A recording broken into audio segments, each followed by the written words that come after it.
Hetimet e prokurisë së posaçme nxjerrin në pa një skem të mirë organizuar trafiku droge, ku efektivi Ikli Haxhiaj, sipas bisedave të kapura, kishte një rol të rëndësishëm. Haxhiaj shfaqej drejt për drejt në kërkesat për përfitime personale, duke ofruar informacion që ndihmonte bashkëpunëtorët e Dario Myftiut për të shmangur kontrollin policor dhe për të menaxhuar më lehtë dërgesat e drogës dhe transaksionet financiare. Por brenda këtij rrjeti, efektivi Ikli Haxhiaj shfaqej si një nga personat kyç në menaxhimin dhe koordinimin e dërgesave të drogës. Hetimet tregojnë se ai negocionte çmimet dhe cilësinë e drogës dhe përdorte rrjetin e miqve për të dorëzuar lëndët pa ekspozuar veten. Në një nga bisedat më të rëndësishme të kapura më 10 shkurt 2021 me një bashkëpunëtor, Haxhiaj pyeste: "Po, s'po e mendon njëri grabitjen, vlla? Se plas arma, bëhen se dua të di për të ditur çati them çunave që do shkojnë." Më 8 mars 2021 ai negocionte çmimet dhe logjistikën e drogës.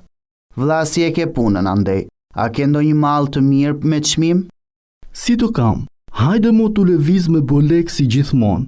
Ku? Jam në Holand me 29 më duket. Me ofruan para ca ditësh origjinal, se të përzihem kam plot me 25, po të hy në punë me lus pa me krejt." Në bisedat me një tjetër person me kodin FM369H, ai diskutonte dhe logjistikën e transportit.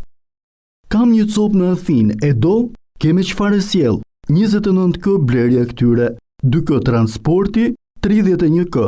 E marrim 30 kë."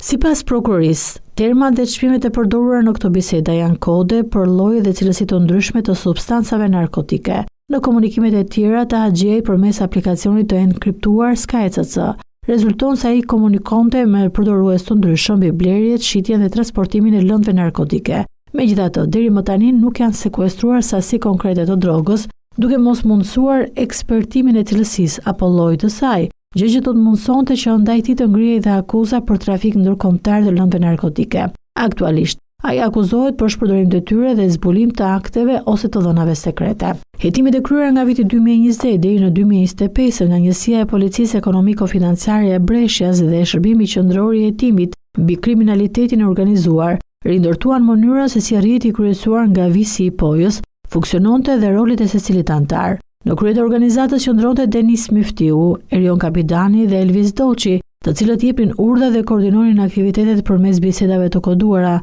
me algoritme të avancuara.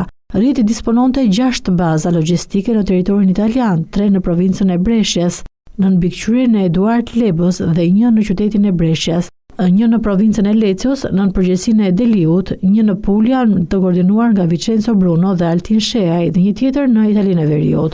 Kokaina nise nga Amerika e Jugut dhe transportohej përmes linjave detare tregtare drejt porteve kryesore të Evropës Veriore, më pas fshehur në mjetet të tonazhit të rënd drejt Italisë. Kërkesat shpërndaheshin në bazat logjistike, ndërsa paratë e fituara nga shitja ktheheshin të drejtuesit shqiptar përmes korridorit të quajtur Mushkat e Parave, kryesisht drejtuesit të autobusit të linjave Itali-Shqipëri. Bashkëpunimi me një kompani transportit administruar nga Giuseppe Lorio, 57 vjeç me origjinë nga Kampania dhe banues në Bergamo, osiguroi mbulimin logjistik për aktivitetin kriminal, duke vënë në dispozicion kamion dhe udhëtime të mbrojtura. Organizata bashkëpunonte dhe me kriminalitetin e organizuar puljes, veçanërisht me Sacra Corona Unita, për shpërndarjen e drogës në Italinë e Jugut.